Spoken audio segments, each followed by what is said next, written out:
Hey my loves, welcome back for another video. If you're tuning in for the first time, I'm Ashley and today we're playing in a Brazilian human hair lace wig. The texture is deep curly and of course I slayed her from the gods from start to finish. So if you're interested in seeing how I got this look, keep on watching. For starters, this is my hair. I just cut off about 2 inches right after I gave birth and got home from the hospital, so I'm kind of keeping it in these braids. They look a little shady, but I'm trying not to wash it for like a month straight. I just kind of want to be in my element. But once I am back to washing my hair again, a natural hair video is coming up, so stay tuned for that. As I ramble, I'm showing you a good close-up of the hair itself.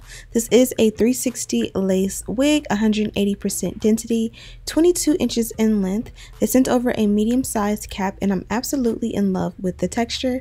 As you guys can see, a 360 works well for a high pony if that is what you are looking for. This is the inside construction of the cap. There are 3 combs in the front, one in the back, adjustable straps, and as you guys can see, I cut off the back half of the excess lace, adjusted the straps as tight as they can go, and now we're going to go ahead and cut off one of those combs. This comb in the very center literally will lie right wherever you make your center part.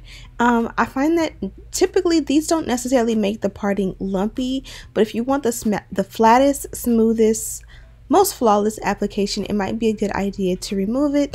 That way you don't have a bump, hump, or lump right there in that center parting. Now that we've gotten that all cleared away, I'm going to go ahead and cut off the excess lace. I did go ahead and observe what they provided and it is pre-plucked pretty good, so I did not feel the need to go ahead and pluck the hairline or anything at all. Also, the knots are already bleached and all of that, so it's pretty much ready to go in that sense. So yeah, I just went ahead and cut off the excess lace and we were really good to go. Don't forget to go ahead and customize around the ear, and this is what we have. As you guys can see, it does not lay flat and flush along the hairline. This means that this wig is not a glueless wig. Normally a glueless wig is one that you can wake up in the morning, you can put it on and you can go, and it's going to sit on your hairline flat. This one did not, and it's of course the simple and easy way to fix that is to add an elastic band, but today we're going to just go ahead and apply our adhesive and pretty much keep it pushing. So I did use the Got to Be Glued Free spray, which is my favorite way. I find that this one is least likely to mess up your hairline because it's not glue, it's not a gel, it doesn't really get caught in your hair or anything like that. It just literally will bond the wig down and leave your edges alone.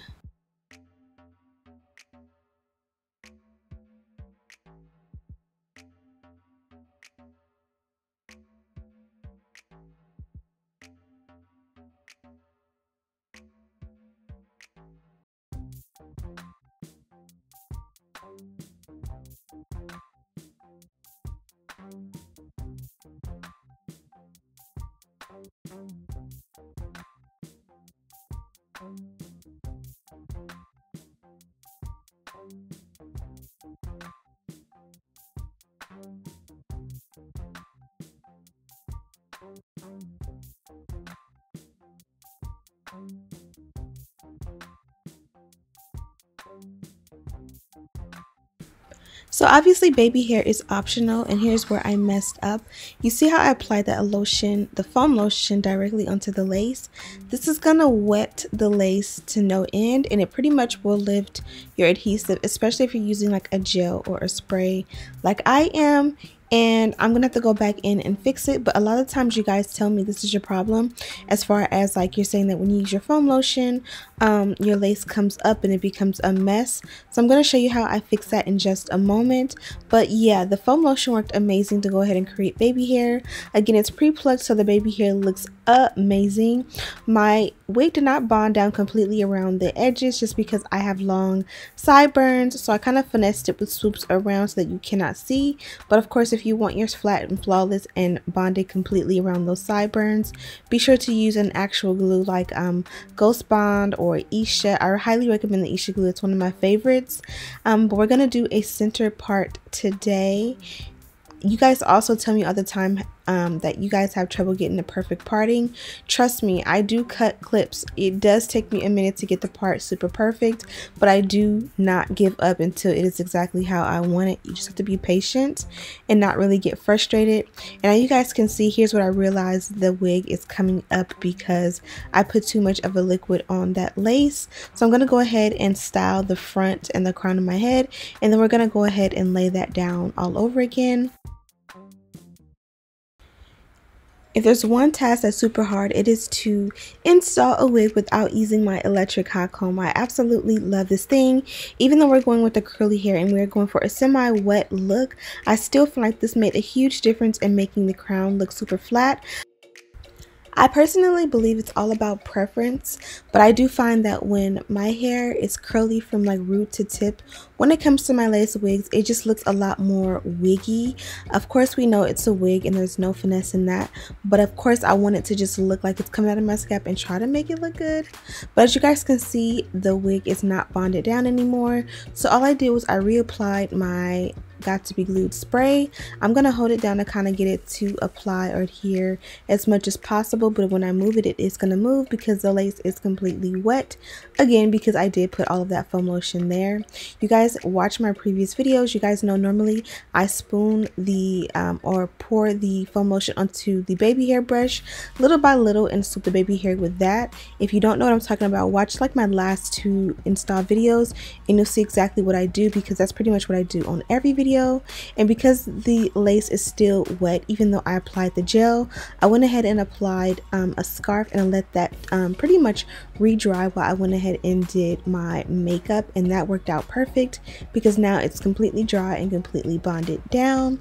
If you find that you have any excess glue or gel hanging out on your forehead, just take a little bit of alcohol and kind of clean it up with like a Q-tip, and that'll work amazing. But do not get the alcohol on the lace because the alcohol will lift your gel.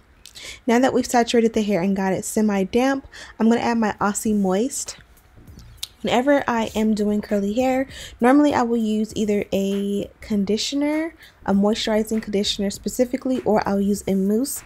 Most likely I use a mousse, especially in the summertime, but now that we're going into the colder months, I find that something a little bit heavier and thicker like a moisturizing conditioner will get you through the colder months a little bit better. And I also find that when I use like a conditioner, it also smells so good, so when people walk past you, they're gonna smell it and they're gonna be pleasantly happy that you used it.